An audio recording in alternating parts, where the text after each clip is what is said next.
My mother used my brother to pressure me for money, so I went off. That's a weird way to get money. I, 17 female, even weirder to press your 17-year-old daughter for money, have been trying to save up money for when I move out in a month to share an apartment with my boyfriend. I'm going to go to university, and my dad's offered help, but I know when I'm not in control of my own money, knowing when or how I'm getting it, I get really anxious about spending because I used to have really bad spending habits. By the way, this comes from user fuzzycharacter4111, and if you want to submit your own stories, go to the r/OK Storytime subreddit. I'm Dakota. I'm Riley. And we're here to give you good advice goofily. Yup. But we don't have all the answers. We only know what we do, so let us know what you would do down in the comments. And OP says, my little brother, 15 male, is autistic. It isn't a severe case where he's nonverbal or can't change or do anything for himself. At best, you'd think he's a little dorky. My mother has been known to not be the best about spending her money despite having government assistance, and my dad constantly giving her money to fix her other money mistakes that she made with his money. Ooh. I'm not fully sure what's going on with all that, and I think I'll get stressed if I ask my dad to explain it to me. All this is sort of just context for the situation. I'm also not mad at my brother as he stuck up for me before anyone else asks about that. Basically, my mom reached out to me while I was sleeping over at my boyfriend's and asked where I would be working. It was really out of the blue. She started asking how much money I'd be making and how often I'd be home once I moved out. I kind of caught on that she was asking for money. I tried to gently remind her that I'm saving up to pay rent in a little bit and starting to pay for my own things without an allowance. Then she asked if I could ask my dad to send me an allowance and just lie and say I'm not working. Ooh, I think I see where her money habits are coming from. This is giving me gambling problem vibes. Yeah? That's what it's giving me. Giving me the vibes of, yeah, ask your dad for an allowance, then lie and say you don't have a job so that you can give me the allowance. I flat out said no and laughed. She sort of huffed and said she struggles with buying presents for my little brother since his birthday was last week and the things that autistic people like are really expensive. I told her that was the stupidest thing I've ever heard. I said not everything revolves around his disability. I was trying to say he's his own person. He isn't a person with autism. He is Ryan, which is a fake name and not his real name, which is what I was going to say, but I thought she wouldn't really understand that since she zones out when I try to explain things for too long, so it came out weird. That's where the gambling stuff comes in. Yeah, she's like, I need the spinning wheels. I can't focus. Where's my slot machine? She hung up, and 5 minutes later, my brother called me and asked if I was mad at him. I said no and asked what was wrong because sometimes he just asks me that. So I wasn't fully assuming it was the phone call.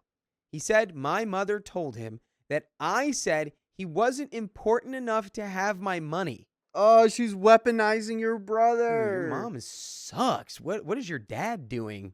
Oh my gosh. Oh Are they my still God. together? Yeah. Oh, wow. He kept insisting he doesn't want my money and that he likes me being his sister without that. This made me furious, but not at him, of course. I explained what happened, and he said it was weird, and he's sorry, and he doesn't want present money from me.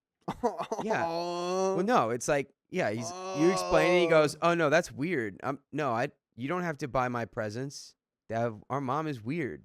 Dang. And I second that, good sir. Your mother is a freak. We talked for a little bit, and it was fine. When we hung up, I called my mother back. She tried to go off at me again, but I yelled that it was horrible for her to say that to my little brother, and honestly, I just kept yelling. Anytime she tried to talk, I just yelled, which is what I feel bad about because then she got upset and called my dad. My dad called me to ask if I was okay, but I was still mad, so I told him she was asking me to lie to get extra money, and he's also mad at her now. She's been texting me, saying her whole house is mad at her now, and that she's sad she couldn't rely on me. She asked me to stay at my boyfriend's house for a couple nights because she wanted space, and my boyfriend said it's fine.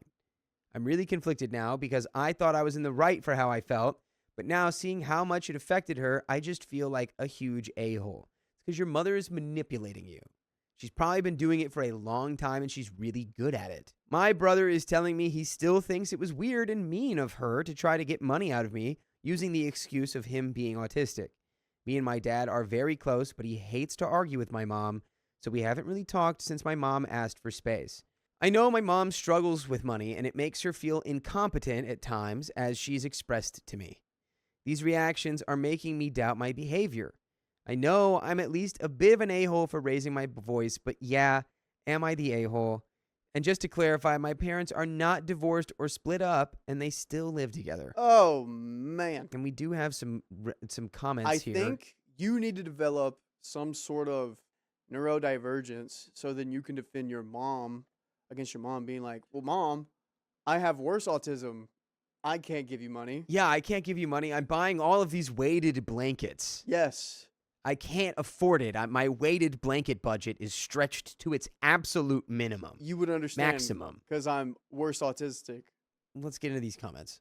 Ducky Glow says, not the a-hole. I don't see a problem in a parent asking their kid for money, but the manipulation and the lie to your brother was terrible. Also, she wanted you to lie to your father to give her the money. Why can't she ask him directly? OP says, I think she didn't want to ask him because she gave him several debts he had to pay off, and that was very stressful for him. And he sort of put restrictions on money she can borrow. Responsible Fly 1216 says, not the a-hole, your mom is the a-hole. If possible, go live with your dad. OP says, unfortunately, my parents still live together. I wish my little brother could live with my dad as well. They argue a lot, and my brother overall just hates living there, but obviously doesn't really have a choice. Malphus 43 says, what's the plan for your brother once he's an adult? Will your mom ever let him have any independence, or does she see him as disability money? OP says, I'm not sure. He's still a bit away from moving out. I'm assuming she'd want him to stay for a while, but he's expressed the idea to me of how much he'd love having his own space. And OP replies to a big comment. Thank you so much. Also, yes, he gave her a spending limit because she had given my dad debts. I don't know how to explain, but basically she spent his money into oblivion. He would give her $2,500 to $5,000 monthly for extra spending money on things for my brother, but her extra spending money is now $300, and he just personally gets things for my brother if he needs them. I think I'll ask my dad to meet up and talk about the things she said to my brother, along with my concerns for other things. I think that addresses most questions and advice in this comment, and my brother will be getting that fist bump. Heck yeah, dude. Sibling fist bumps? Let's go. You'd never know. Oh, no? You'd never know what that's like. Oh. OP, does your mother have a history of substance use disorder? But absolutely not the a-hole regardless. She is way out of line. OP responds. Here we go.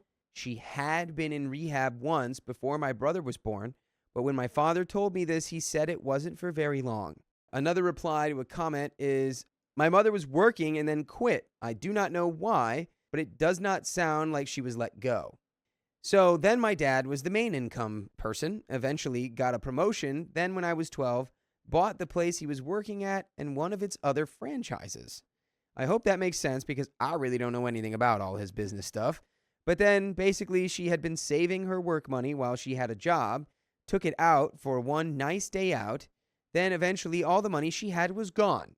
And that was when she started asking my dad for money for important things, then using it on random crap she didn't really need or things that weren't essential. Repulsive Egg says, info, does she hoard? That's a good one. I wasn't thinking about that. This is a good question. OP says, I'd say no from what I can see. Well, you'd know. If you're living with your mom and she was a hoarder, you'd probably know. The things that she spends her money on are either one-use things or things she sees on the internet or that her friends have that she throws out 2 weeks later because she doesn't like the items anymore. I guess the only things she keeps are like makeup, clothes that she buys with the money, but I wouldn't say all that is hoarding, and there is an update from 9 days later. OP, a magic fairy comes by, and you get an apology from your mother, and everything works out. Man, I hope that. I sure hope so. I hope this doesn't go into, so I found out my mom has substance use disorder still. And and that's why she can't have any money to spend on herself. Have you been talking to that angry troll down that bridge? That's something that angry troll would say. Yeah, the angry troll down the bridge is her dealer. He's in a trench coat. So for the comments who had said it seems like my mother had a substance use disorder, You're not wrong. Yeah, we called it. Let's go. This feels so wrong. Fist bump to you, viewer. Oh. Mom got arrested the other night for driving under the influence. Oh my gosh. Which turns out my aunt had been sending her hundreds to near thousands a month for what she thought was special needs equipment, but was actually for ketamine. Oh my gosh. Yo. After the fight about the money, nearly her whole side of the family was against me, and I still wasn't allowed back home. This made her and Dad fight heaps because he wanted me home, but my mom was literally refusing and was saying she would call the police if I showed up. Then she got arrested. My dad called me and said I can come home from my boyfriend's. I asked if Mom had calmed down, and he was like, no, she's been doing ketamine in this house every night and just got in a car accident. So she's not here, which means I'm here. Get my butt over there. And that was it. To be fair, everyone in my house has just sort of embraced it. I don't know how to explain it. I didn't expect her to be doing substances. I was surprised, but not stunned, and don't know how else to explain it. Well, if You're shocked. she's spending a lot of money and she's not hoarding, like there's not a bunch of stuff, like things coming around, money's going somewhere. Her and my dad are finally splitting up. Probably for the best. My brother is handling this all right, I guess. I mean, better than most, I would think. His response was mostly just, oh, and listening to what we said about the things happening next, how Mom wasn't going to be around much anymore at all, etc. But by the way, something that's around at all times are the full episodes with stories like this one you can listen to on your favorite podcast platforms like iHeartRadio, Spotify, or Apple Podcasts. Wherever you're listening to podcasts, all you got to do is search OK Storytime. Boom. You can listen to it all. All day long. We've got a little more story left. Let this be a lesson. How? What are we Sometimes learning? you got to argue with your wife. Not in a trifling way, but in a hey, we have to have a difficult conversation. Hey, are you doing ketamine? When you see things, you can't just be like, oh, I don't like fighting. It's like, Hey, pee in this cup. yeah. She's tried texting and calling a few times, but I texted her one time, a big paragraph, basically just letting her know I'm done. I maybe would have been able to forgive her if she didn't drag my dad down with her and spend every dime along his bloodline and have substances in the house where my brother was. I don't care to know if she's going to jail or something. Even if she gets clean and has a come to Jesus moment or something, I really don't care to know her. I think that sums everything up. Sorry it's short, maybe melodramatic. Not for me, obviously, but again, thank you for all the advice. Have a good day. OKBit 1981, has any of your mom's family apologized? OP says, my aunt, but I just told her I don't accept the apology, and I'm not talking to her either. Everyone else is either standing on what they said, or my dad is saying they're too embarrassed to reach out. But I just think they really don't care. Aw. And I think your dad's right. I think people don't want to be wrong, and then when they are undoubtedly wrong, it's embarrassing. If someone has heard something about you and they don't ask for your perspective, they've already made up their mind. That is true. My stepsister nearly cut me off because I didn't check on her pregnancy. Well, what are you, her doctor? So this all started in November 2024 when my now ex-husband, male 34, got promoted to a new position through his company. But it meant us packing up our house and moving to another state.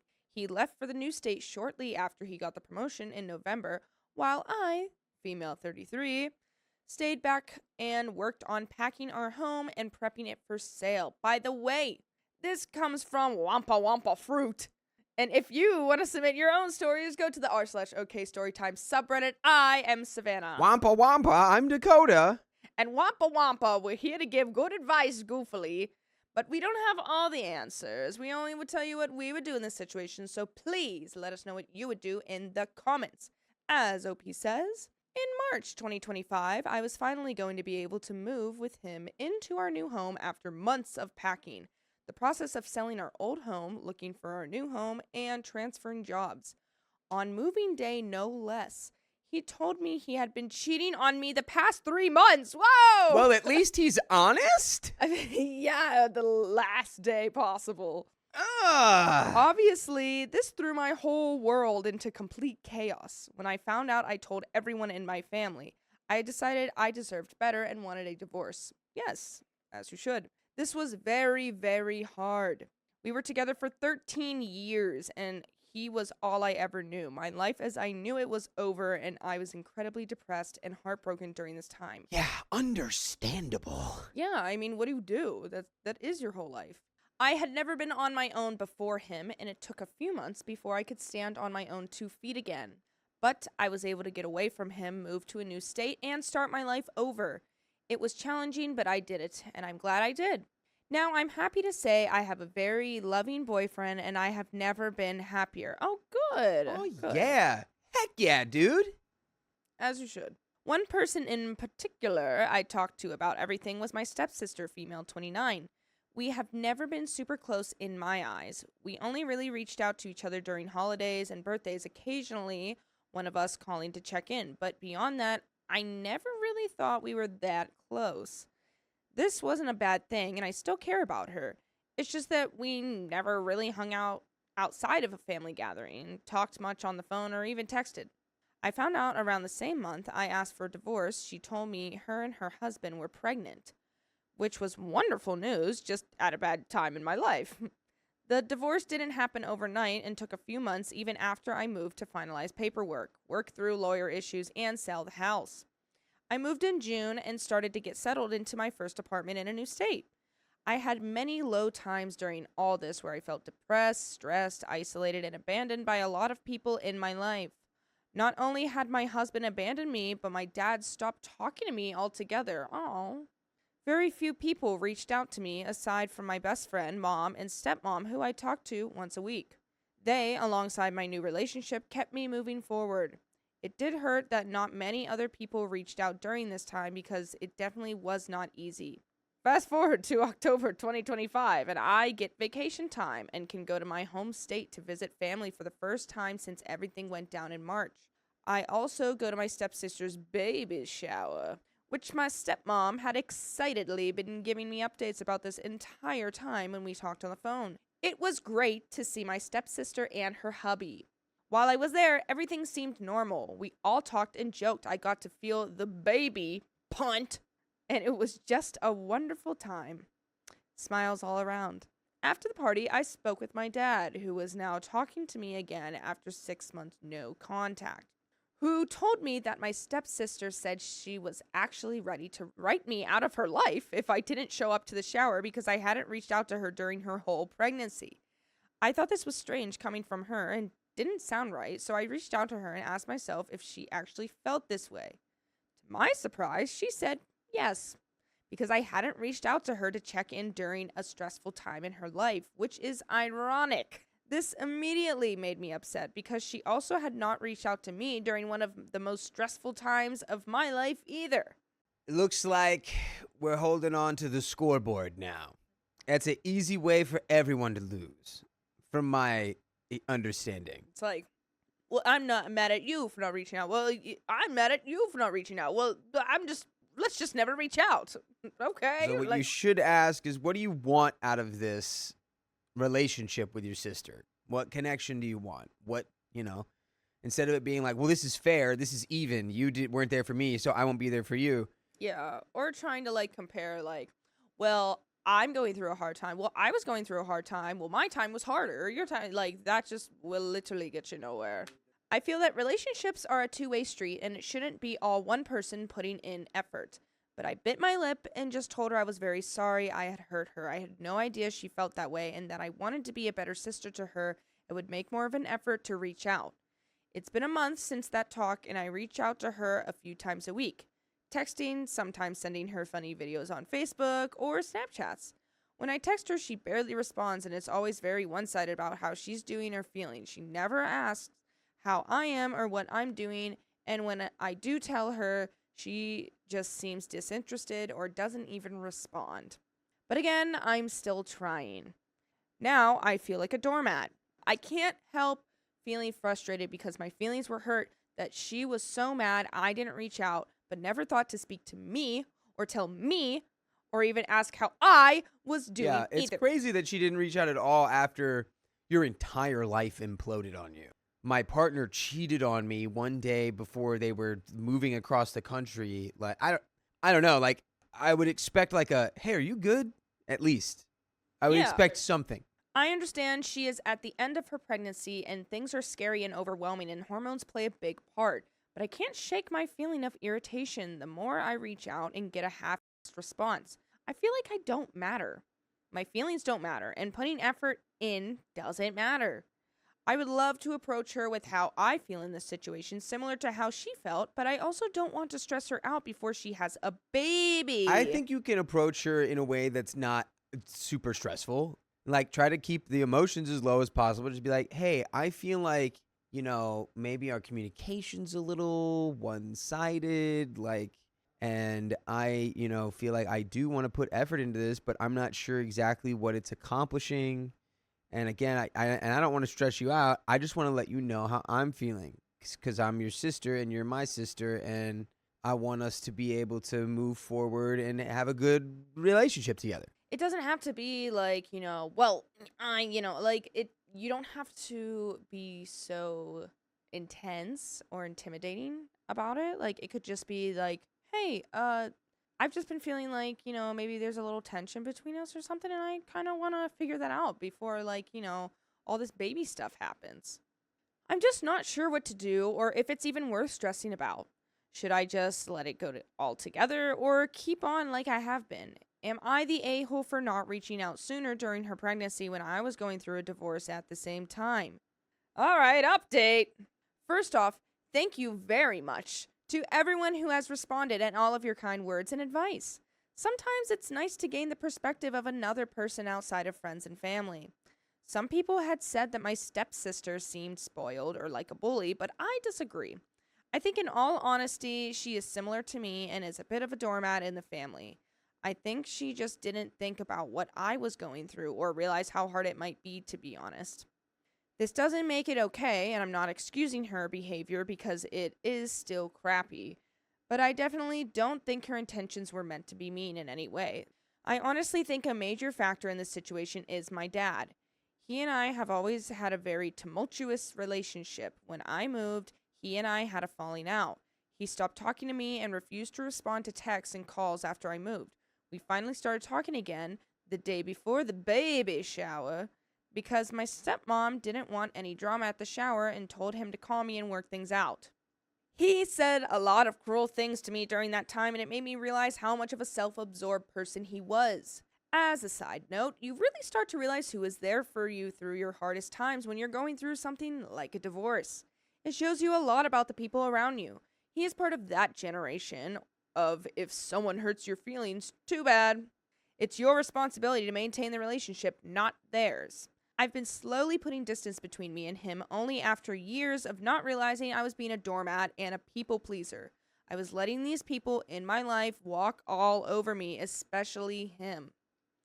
I think he was the one who actually put the idea in my stepsister's head that I should have reached out to her, and I was a crappy person for not doing so. In his mind, it's my responsibility to reach out to people I want to have a relationship with. I find it weird that the timing lines up with my dad refusing to reach out to me and talk to me. I'm sure he was bad-mouthing me with her, but who knows. So now, for the actual update. Let's go. Any conversation with my sister is going to have to be put on the back burner because she went into labor yesterday. Oh. Baby time, baby time. Well, at least you don't have to worry about the conversation stressing out the baby. She had to have an emergency C-section today. Baby is healthy, and she is doing good too. It was hard and scary, and lots went sideways, but everyone is doing fine now. By the way, it would definitely be fine if you would like to listen to full episodes just like this one. Go to iHeartRadio, Spotify, Apple Podcast, or your favorite podcast app and search OK Storytime. Go do it. I dare ya. I double dare you. I triple dare ya. There's an update. What should we talk about? Well, I think you're moving in the right direction. I think you're realizing maybe a lot of this isn't even necessarily coming from either of you, and maybe more from the environment you were in when you grew up, right? Like with narcissist dad. I think you're going to be fine. I think you move forward, and you know what? You're going to visit the baby and be with the baby, see the baby, babysit probably at some point. And I think you guys are on the road to mending the fence. For now, I think it's best that I continue to be there for her. Yeah, baby. But I am going to take people's advice and slowly take a step back and not message her as often as I was before. A conversation will be had in the future when life slows down and it can be brought up and not seen as an attack. I still want to bring it up and share with her how hard it was and how dark of a time it was. I don't think she really knew how hard the mental struggle was on me, and to be fair, I never really opened up about it afterwards. It's something that maybe in the future we can talk about and hopefully come to a mutual understanding. That's the end. I think you'll do exactly that. I think that is exactly what will happen. I honestly don't think anyone really did anything wrong in this. I think life just got the best of both of you. And, sometimes you go through hard things, good things, whatever, and then you lose contact with people. But, no one should blame each other for that. Like, stuff just gets in the way, and that's just life. Yeah, the dad just seems like he's starting stuff, which annoying. So I would just, keep him at arm's length. But yeah, I think you're doing fine, OP. I think everything's gonna work out. I do too.